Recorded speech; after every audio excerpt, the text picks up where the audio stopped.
It's good to come into the house of the Lord. I'm grateful for this time of worship. I'm grateful for time to gather together with other believers, fellowship and worship. No matter how few of us are here or how many, it's always good to be with one another and with the Lord.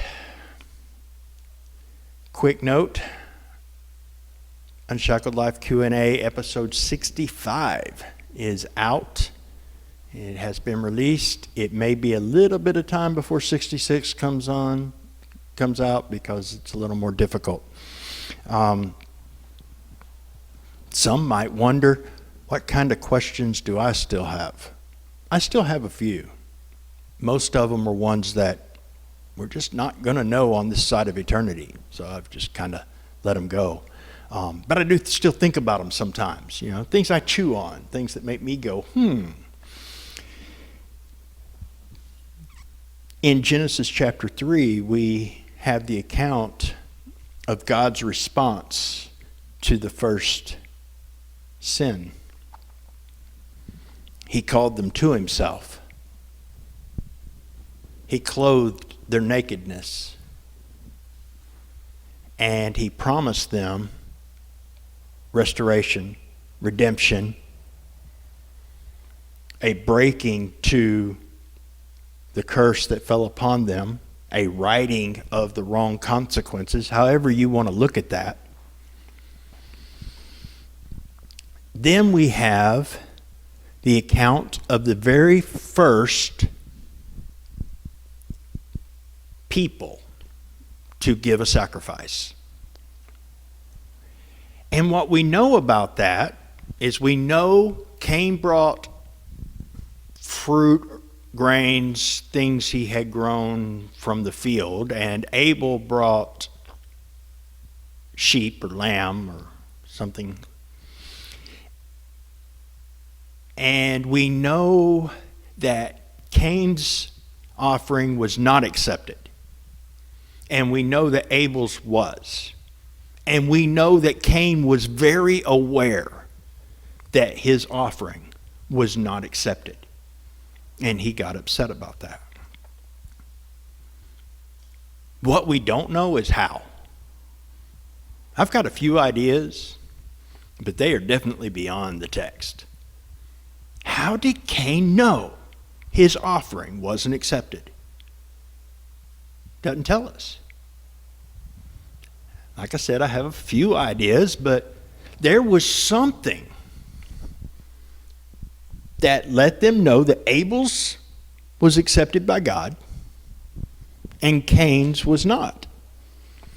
And we can formulate some thoughts on that, chew on that for a while. It's an interesting question that has absolutely little to no bearing whatsoever on eternity. But it was the first sacrifice that we have recorded that a human being did, so it does have something, because those sacrifices were done as placeholders for the sacrifice of Jesus, the Redeemer who was to come, the restoration, the one promised to bruise his heel as he crushed the head of the enemy that had brought so much destruction. Jesus is that perfect sacrifice. Jesus is the Lamb that was slain before the foundations of the world. But it was also at a very finite, particular moment in time. On a hill, just outside of Jerusalem, 2,000-ish years ago. I mean, it can't be anywhere close to exact. They've been saying 2,000 years all my life, and I'm over half a century old. But it happened at that moment. And that's the sacrifice that's most important. Because that's the one that was for all of us. And for all time. And for all sin. Well, I don't know how they knew Abel's sacrifice was good. And enough. And acceptable to God. And I don't know exactly how we knew Cain's wasn't. Whether it was just a simple matter of they had been instructed, and therefore, since it wasn't what was instructed, it wasn't accepted. That's the one I hear the most. I disagree with it, by the way, but I think it might play a part. But anyway, beyond the text I can't do anything about, but I can do something about the cross. See, Jesus said, "It is finished. It is enough. It is done." As you have probably heard and over and over again, they have found enough documents. They have actually found receipts for bills from this era. And that phrase that Jesus said, "It is finished," those words are what they stamped on a bill to show that it was paid. So there's one. And then in Hebrews 10, verse 14, we are told that by a single offering, that's Jesus on the cross, he has perfected for all time those who are being sanctified. He has, past tense, perfected, past tense, already made complete, whole, and perfect, in one sense, those, how exactly does it say it in the ESV? Who are being made perfect or sanctified or complete in him. It's a process that he has declared already done. So, it's there. One sacrifice for all of us, declared to be all that was needed, declared to be complete, enough, finished, done, one time, making us right and accepted with God. But it's a process, not your process, the Holy Spirit's process. So the Holy Spirit within us is working to finish the work that was begun on the cross. And God is so sure that he is going to finish that work exactly as he intended to do it, that when he began the work, he said, "It's already done." Already done. So, again, I don't know about that first sacrifice. You know, I know about Elijah's battle with Baal. I know how we knew about those sacrifices. The Baals didn't go up in fire, and the one from God burned on its own. We know how that sign happened. We don't know about Abel and Cain, but we do know about that cross. On that cross, that sacrifice was accepted.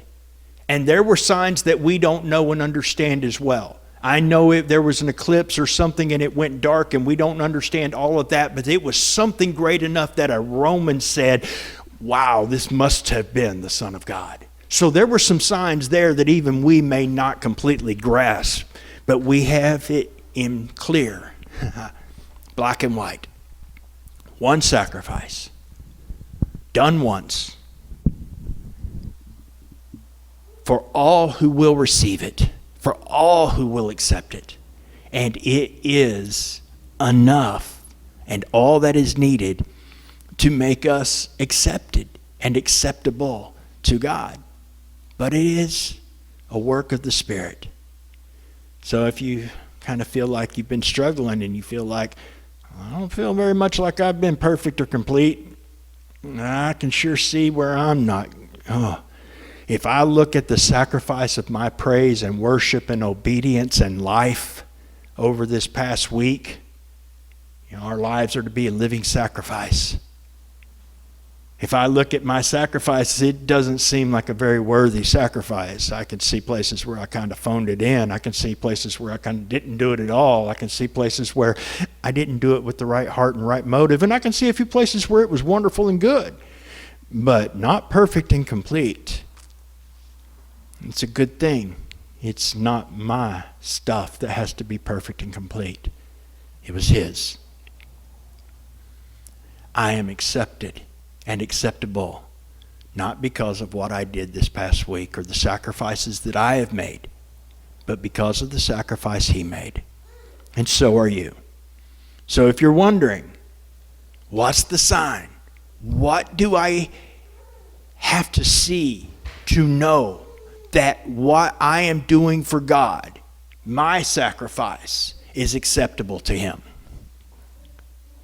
And the answer to that is make sure that the primary thing, if not the only thing, that you're doing for God, if you want to make him happy, is just draw near. What pleases God is to believe that he is, and that he will help and bless those who seek him through him. And then they are made right by him. That's the only sacrifice that really matters. And we know it was accepted. We know how, and we know why. Because he was right in every single area where any single human has been wrong, and where all of us have been wrong. He was right. And he, out of love, gave his life and his reward for doing it right to us, so that we can have victory, so that the Holy Spirit will finish the work, so that that work could be begun. We do need to surrender our hearts and our lives as a living sacrifice to him. But what happens after that isn't up to us. If we've truly done it, he will lead, guide, direct, and use us as he pleases. That's what giving our lives to him means. So remember that we are his. And what he did to make that happen, and how we know that we are accepted as we are, not as we should be, but that we won't be left like we are, because of what Jesus did, because of the way his body was broken and his blood was spilled and his life was given up completely dead on that cross, put in a grave that did not hold him, and he rose and he's alive, and because he lives, so can and do we.